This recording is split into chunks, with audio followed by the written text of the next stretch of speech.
Oh my gosh, Shazam! I knew there was something special about the music. I went in spoiler free. When I saw your name in the credits, I go, "That's why." Oh, thank you, man. I really appreciate it. It was just a dream come true working on this. Yeah.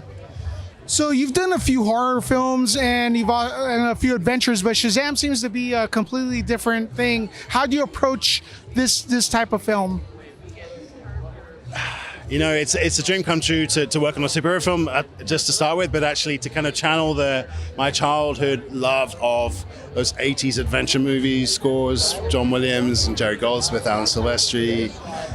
Yeah, it's something you only think you might do if you get into this job, but I think it was one of those things where, okay, he really, David just said, no, I want it to feel like we're in the 80s and we're, in terms of the music, and we have an orchestra and that's all we have, and it's kind of got that sense of, themes lead everything, motifs, but also it's larger than life and very much a kind of character in the story in some ways. So, yeah, I mean, that was one of those great chances.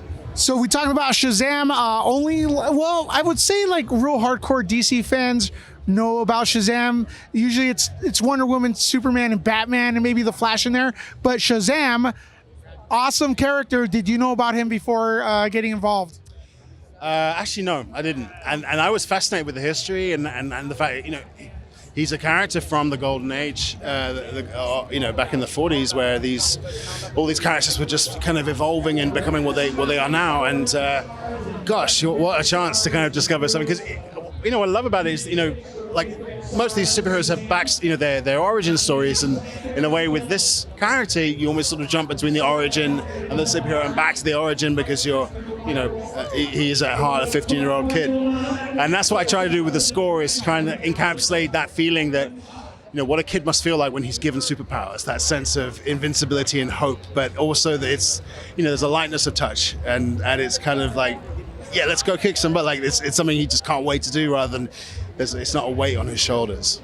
So, but also the movie, when it comes to the villains, it gets down. It has good villains, real deep villains. How awesome is working with David, because he knows how to do horror films, right? David's just a total genius. I mean, but truly he is. I mean, he's just this incredible filmmaker who he can effortlessly breeze between genres, but that's because he understands in such a deep way every department, and is a virtuoso when it comes to being able to communicate the depth of his intention.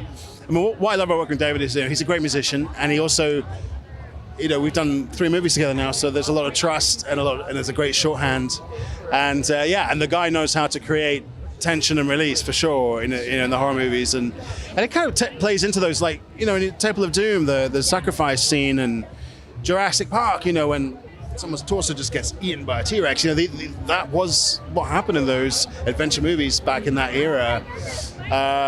We try to bring that to this adventure story. Last question, because I know everyone wants to go and see the movie. As a nerd, I'm a nerd. Nerds always want to know what's next, right? So I want to know what's next with you. I'm currently working on It Chapter 2. Tell me everything about it, please. I can't actually. It's an amazing movie, and I think people are going to really be taken aback by what Andy's done with this Chapter 2. It's extraordinary.